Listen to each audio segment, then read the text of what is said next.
Hello, and welcome to the Homeschool Conversations Africa podcast. Here, we discuss homeschooling from the African perspective and the unique challenges that come with it. If you're considering homeschooling, we hope to inspire you as you take this bold step. If you're already a homeschooler, we are here to share encouragement for this wonderful journey we are on to educate our children in the best way we can. We are your hosts, Jifa Andam and Carissa Nete Mabel. Let's dive right into today's conversation. Previously on Homeschool Conversations Africa. I'm excited today to introduce our guest, a dear friend of mine, Mrs. Ali Federwitz.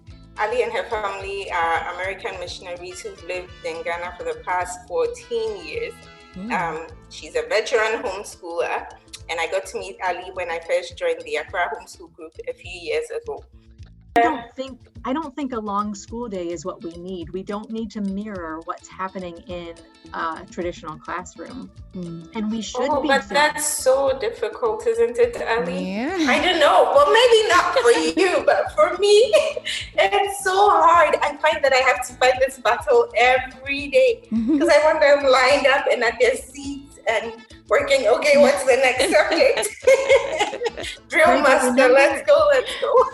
Remember that that's your need and it's not necessarily theirs. And I do that too. And I say that's another thing that comes and goes with how strict I'm going to be about it. But honestly, we have reached points in our school where none of us were wanting to do school. Like the kids and I, we woke up each morning and we dreaded it. And that's not how I want it to be either. So we've had to make changes. I've had to make changes along the way to make sure that, we have to do our work. It's not always that we enjoy it, but I didn't want to dread it every day. So you've told us a bit about your homeschool day. Well, you've told us a lot about your homeschool day, but can you talk about the things that you love about homeschooling or your children love the most about homeschooling? And just tagging on to that, I know that you're really good at these enrichment type activities. I know that's one thing that I don't do so well. Again, back to the school thing. Let's get these books. Let's get these books done. So I just want you to share with us some of those things that you do. Encourage us, give us ideas of those things. Well, as far as what the kids and I love about homeschooling, it's actually just we like learning and exploring together. My younger two kids hope that they get to homeschool always. I think if they could homeschool college, they would. I'm not on board for that. But there's lots of safety and security in it, and they get to plan their day. They get to decide what I do first and what I do second and what I do last. And there's a lot of ownership in that. The comment has been made, if I go to school, I have to do what they tell me. If I stay home, I get to choose what I do. And that's only true to some extent. They still have to do the nuts and bolts of the day. But if they're struggling with something, it has been very comforting for my kids to know that they can spend a few days or a week on a concept to do better at it, rather than know that they only have one chance and then they have to move on. That has been really comforting to my kids, and for me too, to know that, okay, so if we say our school year ends at the end of May, that's fine. But if we need more time, we can take it. Or if we want to end sooner, we can end sooner, I think that within certain limits, we do have a lot of flexibility and choice. And that is really kind of freeing and empowering at the same time. Yeah, that's really wonderful.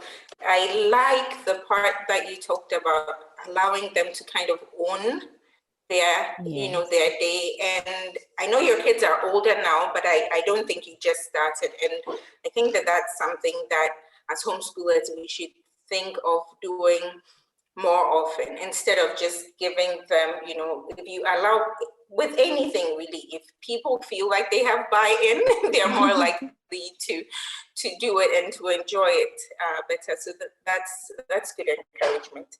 I'll be sure to do more of that. Yes. So as far as just some of the maybe extra things that we do, the enrichment things, and I want to have this word of caution. These can really take over your day. And so it is, again, about finding the balance. And I will tell you what I have learned. A lot of the enrichment things we did, they have been requirements at one time or another of my kids, that they were required to do some of these things. And maybe it was once or twice a week.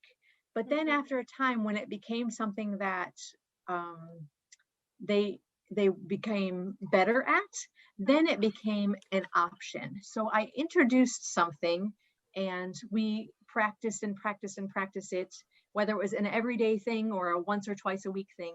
And then when it got to be that I knew it's something that they could just do on their own, then it became optional. So they learned the skill and we did it together. And then it's like, okay, well, if you finish with your work, some days actually my kids can get their work done even before noon. And if that's the case, then they have this choice of all these things that they can work on throughout the day. So some of the things that we've done over the years, there's a company which I love. It's US based, called the Critical Thinking Company. And they make all different kinds of workbooks that are just different skill builders for logic and critical thinking. So I've pulled a few different levels of some of their mind puzzles that they have.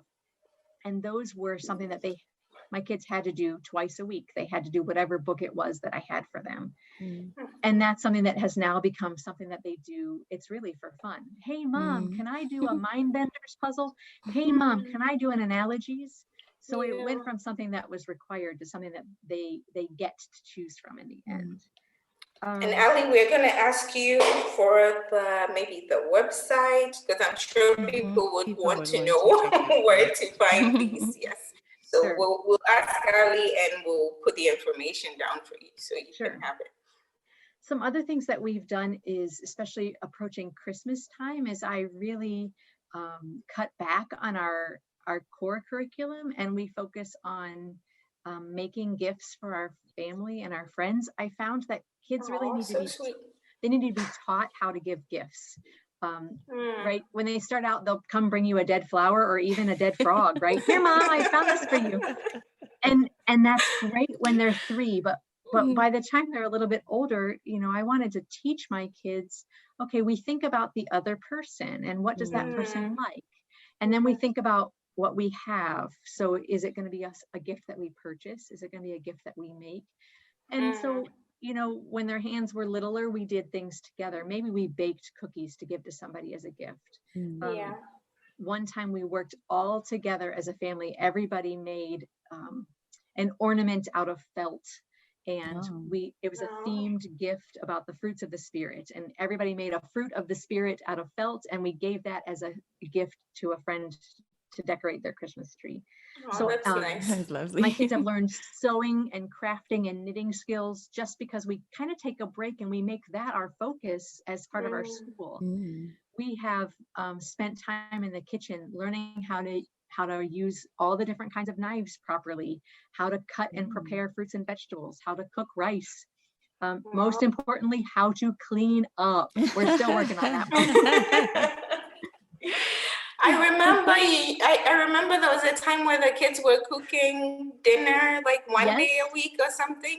That was wonderful. I would like that. Yes, and it's a lot of work for you in the very beginning, but it pays off in the end. So each kid chose one meal, only one, and they made that meal. It was actually every other week because it got too much for me. It was every other week.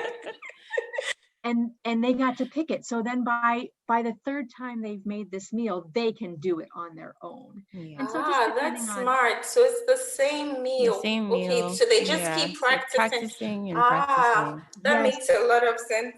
Yeah. Yes. And then from that, they learn things like measuring and reading a recipe. Mhm. I mean, my youngest was making spaghetti sauce from scratch because that was the meal she chose. So we were talking about, okay, we need to get the tomatoes and the onions and the garlic, and we need to grind them and cook them. So it, you know, it wasn't just opening a can of something and heating it up on the Dumping stove. it. And I Yeah. can imagine even stretching that into like grocery shopping, going to the market to pick out the ingredients, knowing like where to find what and all of that. That's, I think cooking is actually should be like a whole lesson on its own. Yes. All these life skills. Exactly. And actually for that one, I outsourced it. I bought an online kitchen cooking class for kids. And then that way it didn't have to be me saying, oh, you have to clean this up. It was Mrs. Kimball, the kitchen teacher. And I would say, oh, Mrs. Kimball told you you have to clean up after yourself. So and that I think is really great to outsource some of those things. Yeah, that's nice. I think just a couple of things that we've been doing recently is I found some news sites that work well for kids. They aren't as biased as some of the other ones, and they kind of just get down to the most important facts. And our kids were again required in the beginning to read the news, and they had to write a couple sentences about what they read, and that was 3 times a week that I required that. And then my son would read the news for hours and hours. I found he really liked that.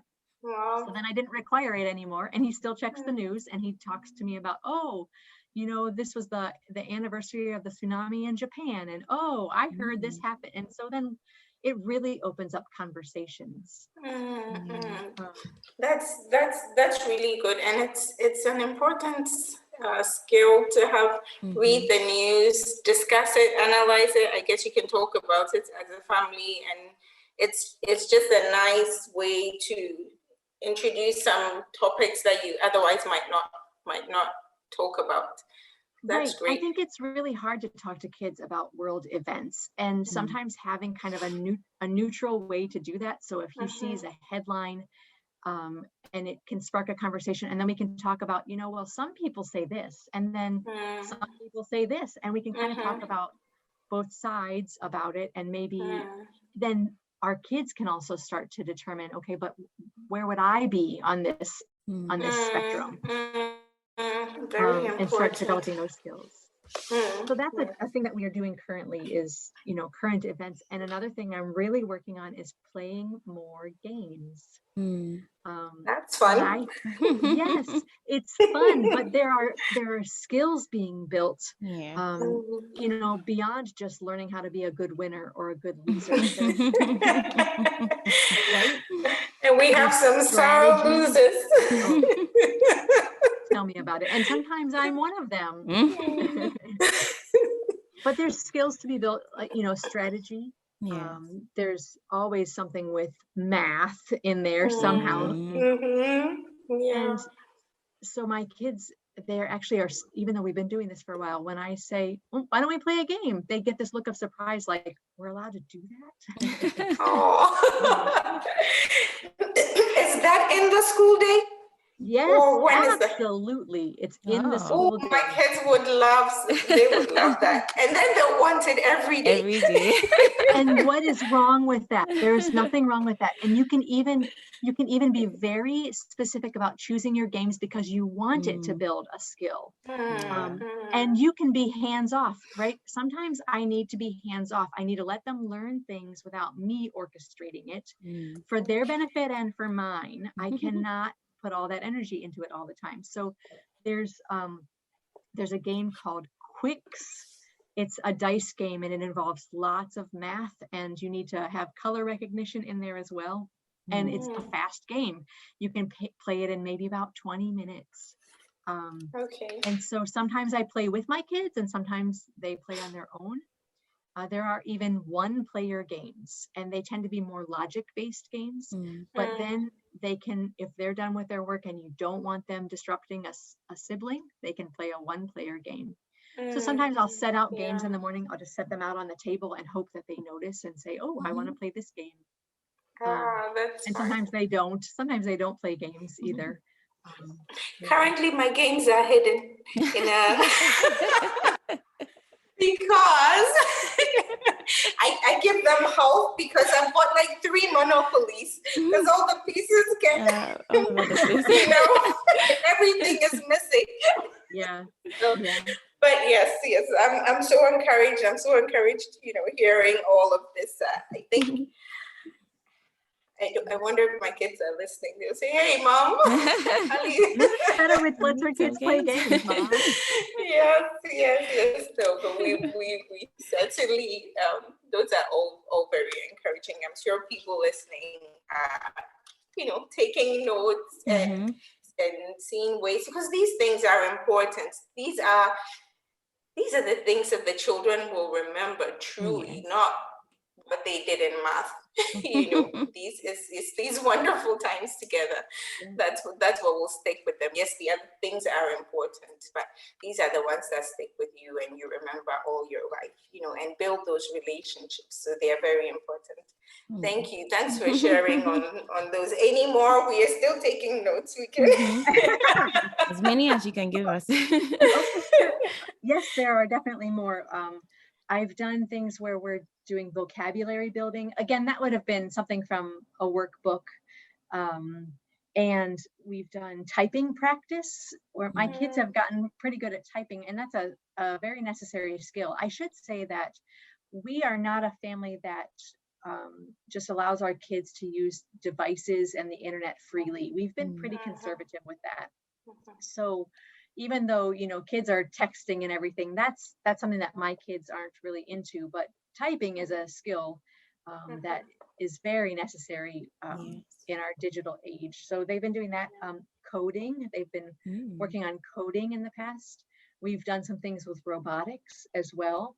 And those are the things where I ask my husband to be involved. And sometimes it's his idea anyway, but if it's a situation where mom is the primary person in charge of homeschooling, it's really nice to try to find ways for dad to be involved, that he gets to choose too. And these are ways that my husband has really enjoyed being part of our homeschool and interacting with our kids too.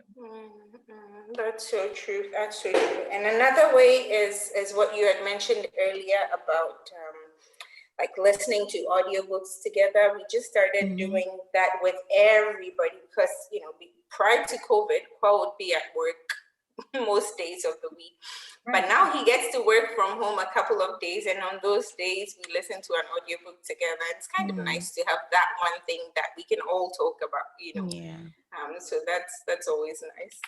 Exactly. And I think as homeschoolers, if we're all together all the time, sometimes you don't have something to talk about. If we were going to school and work all day and our only meal together was supper, then that family time is extremely valuable for conversation about what your day was like. But when we're together, especially my family, actually my husband works from home when he's not traveling, and so we are together for all 3 meals. So breakfast, we're still waking up. Lunch, we're listening to something, and dinner, sometimes we listen to something else. And we vary it with nonfiction and fiction. In the evening, actually, as a family, I don't know if you've heard of the Enneagram, the personality, I don't want to call it a test, but there's personality types. So we're listening to a book about personality types. And so my kids are like, ooh, I think I might be this. And, so that sounds really, like fun. It's a lot of fun to have the conversations with our kids, and just also for them to hear from us. I think it kind of levels the playing field between adult and kid when you listen to a book together and you get to react together. Yes. Wow, lots of wonderful ideas for all of us. Yes, thank you so much, Ali, for those. I guess now let's talk about some challenges that you've had, because we all know it's not all perfect, it's not all good. That's just life. That's just the reality, and we're not going to lie to anyone. So, what about those challenges? Can you share some of them and how you've dealt with them? Yeah. And I'm very curious to hear about your experience being a missionary in Ghana. We also have our own quirks as a country, so I'm really curious to know how you navigated that. I don't know. I've been here long enough. She might as well be Ghanaian. Well, I don't know if I'm allowed to say that, but I do know I went through culture shock when I moved from the north to the big city. Oh. And I think that was surprising. I know talking to Jifa and then our mutual friend Letitia, when I would mention things, she's like, "Oh, Ali, you are a Ghanaian." It was, that was really hard, but I was much younger when I came, and I think it's just how I've kind of grown and matured as an adult, just knowing and adapting that I don't even know what I've done. I love Ghana, and I could not have said that 14 years ago, but I love it here. And I don't know that I recognize the quirks as much as just knowing that that's just what life is like. I'm a pretty quirky person as it is.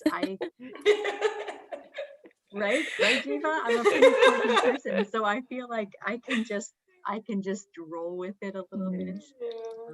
Yeah, but I think, but adjusting to the culture has contributed to some of the homeschooling challenges, because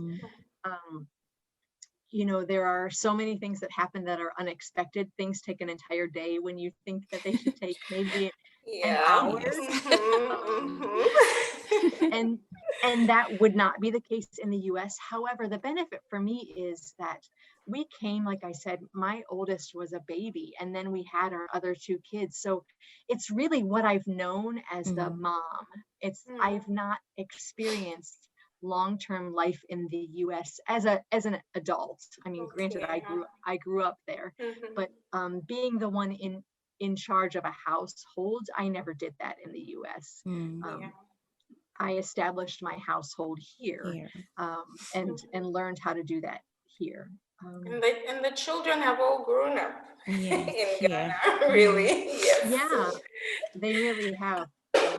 They don't know any other life. I would say, outside of that, the challenges for homeschooling are when I just try to make sure that I am pushing to make sure we get everything accomplished, whether it's within the scope of one day or a week or even an entire year. And I forget that my kids need to take some things at their own pace, or we need a different approach. Or I keep thinking we're not doing enough. And so some of these enrichment things that I've done, we ran into a big issue where I just kept piling them on. And I would say things like, "Oh, but that logic workbook that I gave you, you only have to do that twice a week." And the response would be, "Yes. And then on the other 3 days of the week, you have me doing these things." So we really did step back and just look at the very basics. What do we need to do that are the very basics? And then I made a separate list of all of those things that they can do if they finish early. Now, as I said, we try to be done with the heavy topics by about noon. So when I say finish early, it's, are you finished with your math, science, history, your language arts, that kind of whole thing? And it's not lunchtime yet. And if so, then you need to pick one of these things to do. And yes, Jifa, right now that includes playing a game as part of your school day. Or reading the news, or doing Khan Academy has become very popular for doing. That's a free online website they started with math, but they've got lots of other topics. And so you can just pick a topic to watch a video on and do some practice on. So even those types of things have become extras.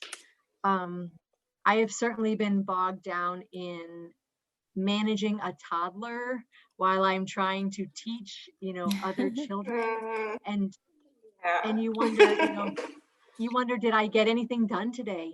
And that's how we measure our days, right? Like, what did I accomplish today? But sometimes you have to measure your day in the fact that everybody is still alive and they're in bed now, and you made it too. And sometimes that's how you measure a successful day. It's like everybody is still alive. Everybody made it. Everybody made it, including me. So I think we have to adjust our expectations for what is successful. Yeah. I think one of my biggest challenges going along with trying to fit too much in a day, I made, we call it a seat work chart, but it's just a grid chart for the whole week, and it lays out what I hope my kids will accomplish each day. Not necessarily completely on their own. Some of it is with my help, but then we can look at the week and we can make adjustments as we go on. And my kids now will say to me, Mom, I don't think I can do all this today. So can I? And then they bring a proposal of what can we adjust. And that's been working really well. They have seen what they're able to do, and they have seen that if they can come to me with a solution, it's probably going to be a yes. And saying yes, it's such a good thing as a parent. We say no so often. Yes. If you can find what you can say yes to, I think that helps everybody. Yeah. And wow. And now Ali, I feel like. Oh, go ahead. No, go ahead. I just feel like you talk about this. I'm like, oh my gosh, we should have Ali back to talk about just this thing and this other thing. Anyway, go ahead, Ali. Go ahead. Don't mind me. Oh no, it's great. I'm excited to be talking too. I think there's just so many different branches of conversation that we could easily have. Yes. My kids and I are at that point now where on Fridays, before our day is over, then we sit down together and we plan the next week. That's something that I started instituting because it was really a burden for me. I'd find myself on Sunday afternoons laying out all my books and having their grid charts in front of me and trying to plot it out. And I'm thinking, you know what? I've been doing this for so many years. My kids think that everything just magically pops up in front of them on Monday morning. And so now, because I was feeling so weighed down with that task, now on Fridays before we finish our day, we all sit down together. And about half to 3/4 of that chart, they can fill in themselves. So the burden is really lifted from me. And we get to kind of see, some of their time management and their planning skills as well. Yes. It's really great that you have them taking up like that responsibility of knowing how to manage your own time and your planning and your responsibilities. It's a really good thing. Yeah, but let's remember, it took me this long to get there, right? Yes. We've been on 14 years. I didn't start with my 1-year-old and say, okay, plan out your week. No, we started with my 1 and 2 and 3-year-old. I gave them a box of buttons and they sorted buttons or they sorted beads. That's where we started out. And now don't need me to tell them to sort buttons. Yes, all moms be encouraged. One day you'll get here. One day at a time. Or maybe some people will find it easier in the beginning and harder at the end. It's just going to be different for everybody. That's true. Good point. Ali, so what are some of the things that you do to relax or rejuvenate yourself as mom, as a worker, as a homeschooler, wearing all the different hats that you do? Yeah, what do you do? What are some of the things that you do? I really like having conversations with other moms. I mean, when we're done talking today, I will be so energized by just talking with you. I think you and Jafar are similar then. Yeah. Yes. So I do have another close friend that we will go and have coffee together, hopefully once a week. With COVID, that's been kind of hard. Yeah. I don't have any problems just sitting in a spot and staring at the wall for a few minutes. That is fine with me. Sometimes I just need those few minutes and maybe eating a bite of dark chocolates to me know that the world is an okay place and I'm going to be all right. Going for a walk, just that little bit of exercise, I think releases some of the stress and the tension that builds up certainly from day to day. Yes, and these are all very easy things to do, and they are so necessary. Or locking yourself in the bathroom and not coming out for half an hour. That's your first special time. And another friend of mine, she takes tea and chocolate in there. Maybe it's a reason to install the AC in the bathrooms.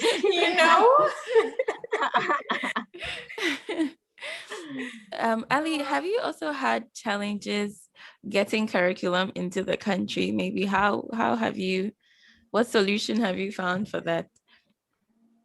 Yeah, I feel like I have amassed quite a library of resources because we've been here so long. We've actually benefited from so many people leaving, which sounds terrible, but people are coming and going all the time. And when it comes to the end, they don't know what to do with things. And so, Ali will take it. And actually during this time of COVID, that really, really benefited me because Ghana's borders were closed. There was no travel happening. And I was relying on my husband, who does travel actually quite a bit. That's normally how we get our things. I was relying on him to bring some things in, but I have had enough things on my shelf that we actually pulled stuff out that we did when my kids were younger, but now they're getting different things out of them. So I just recycled some of the things that we did.